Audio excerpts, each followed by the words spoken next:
La communauté nationale, c'est...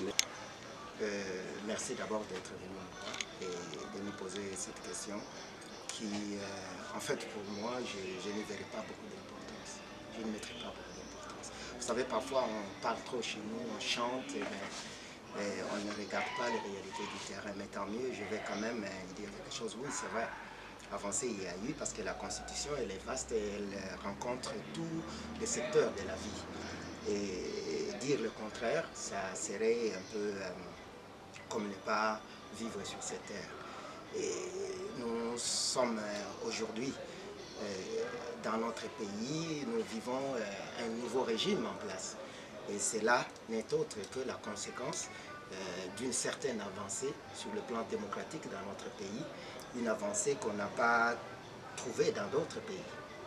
Donc c'est quelque chose à saluer, mais il faut dire aussi que beaucoup reste à faire. On a franchi un pas, mais ce qui reste à faire est énorme, notamment sur la pratique même de la vie démocratique chez nous. Il y a beaucoup de carences, il y a beaucoup de manque de bonne volonté, il y a beaucoup de tricheries, et les gens se servent de la même constitution pour faire du mal dans notre pays. Et ceux qui sont au pouvoir, généralement, je ne parle pas de ces pouvoirs, mais dans l'ensemble, et ils utilisent leur position privilégiée pour marginaliser davantage nos populations et nos citoyens.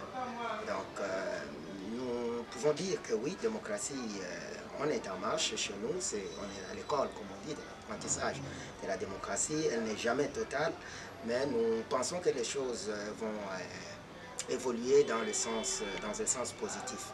Et je le disais tout à l'heure, il y a beaucoup à faire. Notamment notre constitution, elle présente beaucoup de lacunes et quelquefois des contradictions et qui nécessitent impérativement d'être revues. Et la question, en tant que coordonnateur de la diaspora congolaise fédérée, la première question que je mettrai sur table, c'est la question de la double nationalité. Dite de la double nationalité, ou si du moins parlons de la question de la nationalité.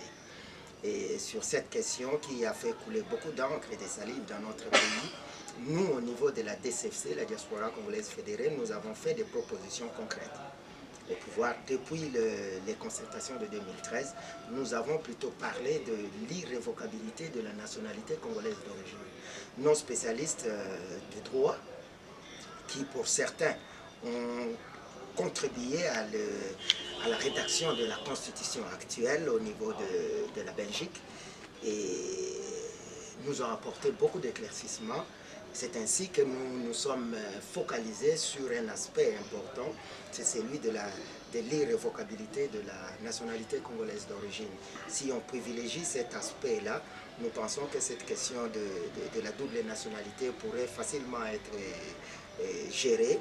Et les craintes justifiées ou pas des uns et des autres pourront être résorbées.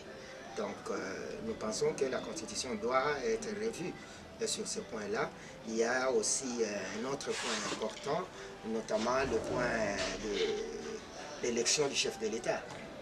On est parti d'une élection à 2 tours à une élection à 1 tour et nous pensons qu'il serait important qu'on revienne à l'élection à 2 tours. Ça a beaucoup d'avantages parce que quand le président est élu, il est au moins élu par plus de la moitié de la population qu'il est supposé diriger, plutôt que le système actuel où vous pouvez avoir 25% et vous êtes chef de l'État dans notre pays. Je pense que ce sont là des points très importants qu'il faudra privilégier dans cette constitution, dans le sens de pouvoir la réviser. Il y a bien d'autres aussi, mais je pense que ceux-là sont à l'heure actuelle ceux qui nous tiennent beaucoup à cœur. Des choses, mais de manière, en fait, je survolais en disant que c'est l'applicabilité, n'est-ce pas? Et c'est vrai que tout ne peut pas être comme, en fait, carré, où toutes les dispositions sont suivies à la lettre. Il y a des dispositions qui sont préventives, il y a des dispositions qui sont progressives, ou du moins progressivement achevables. Et c'est ça en fait. Mais une chose est certaine, il y a beaucoup, comme je l'ai dit, de personnes en position privilégiée au pouvoir qui oublient, n'est-ce pas, qu'ils ont des devoirs vis-à-vis de la population et conformément à la Constitution. Aujourd'hui, nous pouvons dire qu'il n'y a pas vraiment grand-chose qui marche.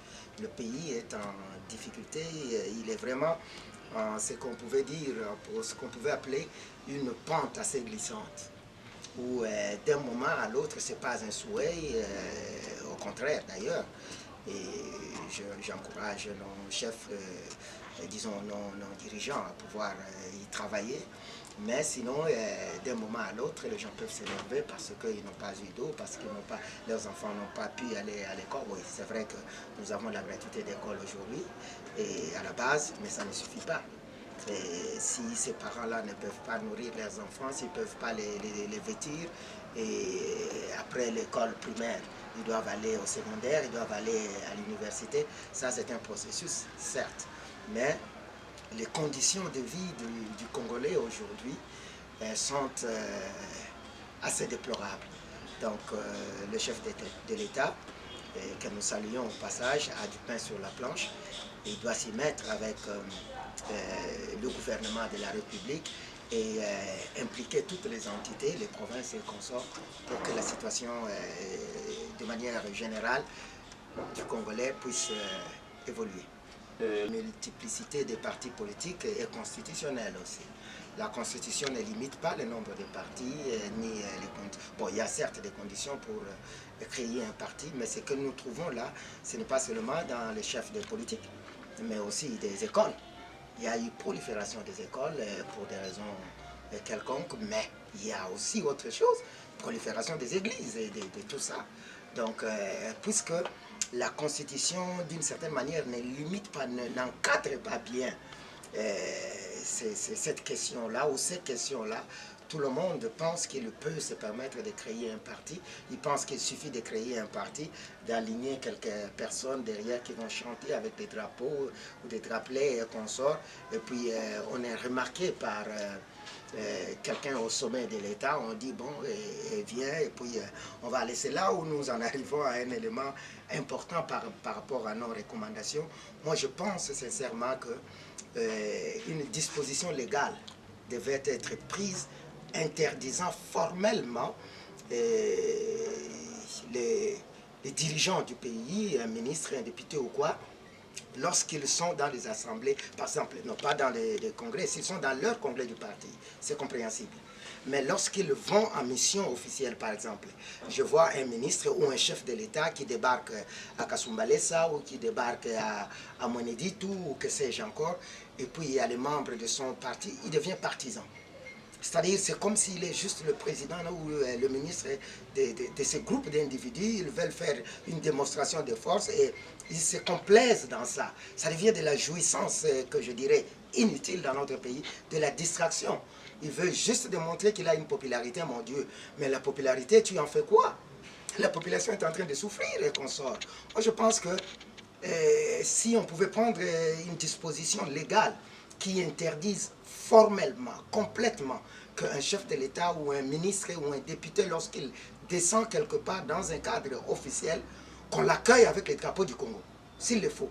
Ou alors, ceux qui veulent aller l'accueillir, qu'ils viennent en citoyen normal, mais qu'ils ne viennent pas exhiber ces drapeaux-là, qui nous distraient pour rien et qui veulent se vanter parfois sur des choses là où même on devrait avoir honte. Donc je pense que nous allons, parmi les choses sur lesquelles nous devons faire des plaidoyers, des lobbying assez forts, il y aura aussi cette question-là, qu'on cesse un peu de nous distraire avec ces choses-là et qu'on revienne à la chose principale, c'est-à-dire quoi? Quand vous êtes ministre, quand vous êtes député, quand vous êtes chef de l'État, vous êtes au service de la nation. Occupez-vous de la nation, faites ce qui est bon. Vous n'avez pas besoin de nous amener des gens qui vous acclament. Mais vous avez besoin de prouver que vous êtes responsable dans votre secteur, que vous avez donné des résultats pour lesquels le chef du gouvernement vous a placé ministre. Et là, au moins, le pays peut avancer. Mais continuer avec cette jouissance à outrance qu'on vit chez nous, et tout le monde est... Voilà, nous pensons que les choses pourront changer. Merci, Président.